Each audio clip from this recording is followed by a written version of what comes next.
The C-SPAN networks bring you long-form public affairs programming from the nation's capital and are a public service of your television provider. C-SPAN, created by cable. Mr. Gruber, I've been accused that I'm going to berate you or something, and I hope that you won't feel that way when I get done. But night before last, I was at the Kennedy Center Honors, where they honored Tom Hanks, famously Forrest Gump, the ultimate in successful stupid man. Are you stupid? I don't think so, no. Does MIT employ stupid people? Not to my knowledge. Okay. So you're a smart man who said some, as the ranking member said, some really stupid things, and you said the same. Is that correct? The comments I made were really inexcusable. Okay. And leave aside the political observations, but you did say in in the video we played, and everyone else has seen, I think, parts of it, you did say that, in fact, if people knew the whole truth, they wouldn't have voted for this. That, in fact, the direction you were going, the reality, and specifically I want to talk, because Mr. Goldman's a poster child for this. He has a silver plan that is relatively inexpensive. If it was subsidized, it would be even cheaper.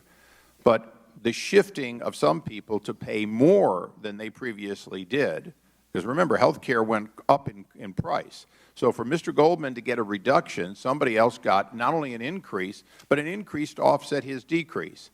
That was what you were talking about. So isn't it true that, in fact, between the taxes and increases for some, that's part of the plan to reduce for people like Mr. Goldman?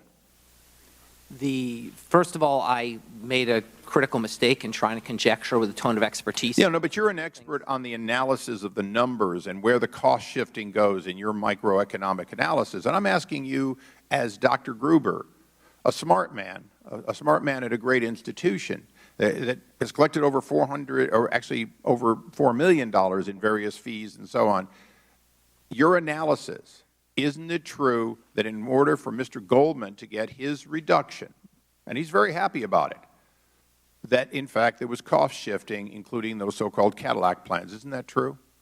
The Affordable Care Act set up insurance exchanges which pooled risks for the healthy and the less healthy. On average, when you account for the tax credits individuals received, people are paying less for health insurance than they would. I'm a taxpayer, Mr. Gruber. Trust me, people are not paying less. People like me are paying more for those because taxes are, in fact, a cost that's paid. Total cost did not go down. Cost shifting occurred in your model. Isn't that true? The amount that individuals have to pay for health insurance, on average, fell in my model. Well, but it didn't fall in reality. Now, let me just ask one question, and this may be the tougher question for you. You said in these video comments that essentially you had to deceive in order to get this passed. Your models, the $4 million+ that you and MIT received, including hundreds of thousands of dollars personally, to develop and to provide those models, if deception was part of the process by your own statements, why should we believe your analysis? Why should we not demand to go into the microeconomic analysis and find out whether, in fact, the $4 million in services you delivered were accurate or whether the books were cooked? First of all, the amount of money to which you refer has been greatly overstated. It refers to grants that were received by research institutions and others, which I received a small fraction. Second of all, no one has ever questioned the quality or integrity of the modeling.